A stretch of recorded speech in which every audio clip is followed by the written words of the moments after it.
Thank you, Chairman Pfluger, my friend, my neighbor, my fellow West Texan. You had me at hello, and Reconciliation 2.0, the most powerful and potent legislative tool in the toolbox for us to fix what's broken, to clean up this mess, and to give our fellow Americans a safer, stronger, more prosperous, and more affordable country. So thank you for your leadership. You know, fighter pilots like August don't wait for somebody to tell them to engage. They see a problem and they attack it. And that's the mentality we have to have at this historic moment in the life of our great nation. We watched for 4 years under the Biden-Harris administration and total Democrat control, one self-inflicted disaster after another, our country pushed to the precipice of utter catastrophe. And we have this moment that the American people gave us, and we have this tool of reconciliation. I implore my colleagues to continue to fight, to unify, to work together, and to get the job done that the people sent us here. To coast into November would be the greatest travesty of my tenure here in Congress. And I liken it, you'll appreciate the West Texas football analogy, but it'd be like being up by 3 points at the halftime, coming out and at the beginning of the third quarter, go straight into prevent defense. I mean, that would be the biggest loser team I've ever seen. And we're not going to miss this moment. And it's going to be because of leaders like August Pfluger and my colleagues on this stage, and I commend them for their work to develop this policy framework that would address affordability in healthcare, to housing, to electricity and gas prices, which, by the way, are coming down. Look, policies have consequences. And the 4 years of the Biden-Harris administration, total Democrat control, with failed economic policies and unbridled, unprecedented trillions of dollars in deficit spending, pushed our economy to the brink of a sovereign debt crisis, put us in a recessionary situation, and made life unaffordable. Lit the fuse on the cost of living crisis in this country. We haven't seen the level of unaffordability in almost a half a century. They were paying people not to work. They were giving health care and welfare to people in this country illegally. They were bailing out student loans, union pensions. They were expanding the IRS by tens of billions of dollars. They were taxing our job creators. They had a whole of government assault on the lifeblood of our economy, which is our domestic conventional fuel supply. And the list goes on.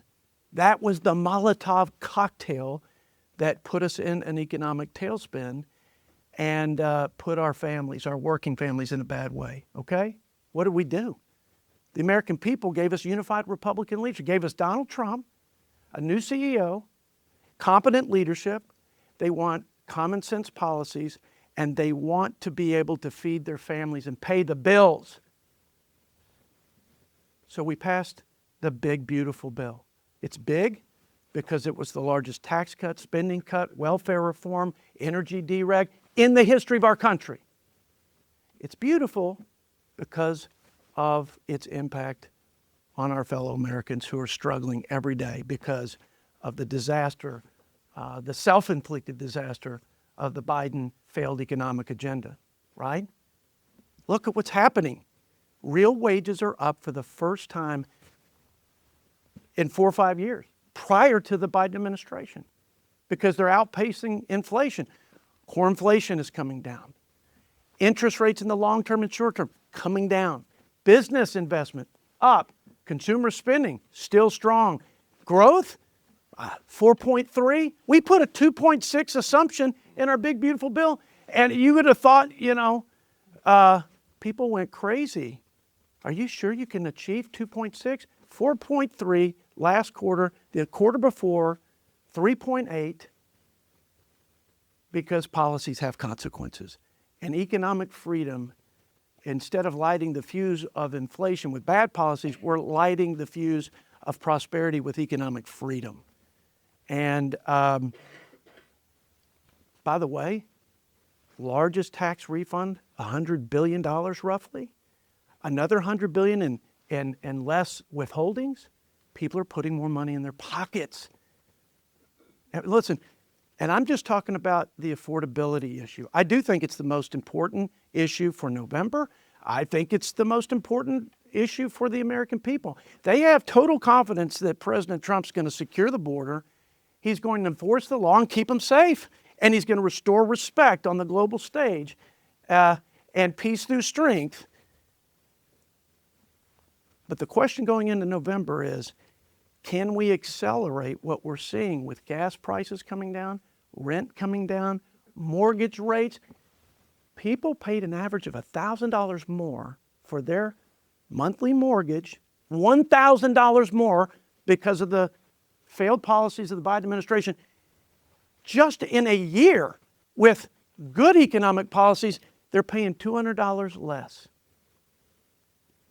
All boats will rise on prosperity.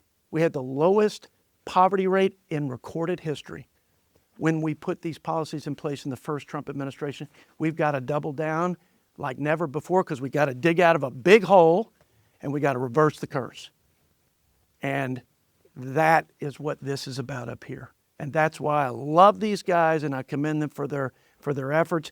And that's why I have confidence that that when November comes, life will be better, quality of life will be better, and the American people, we will earn their confidence to keep this unified Republican leadership team in place and continue to do great things for the greatest country in human history. Amen, amen, amen. Right? I want to start stomping. Now, the man with the plan, the legend from Minnesota's 1st District, Brad Finstad, I yield whatever time is remaining after my 2-minute remarks. Thank you, Chairman.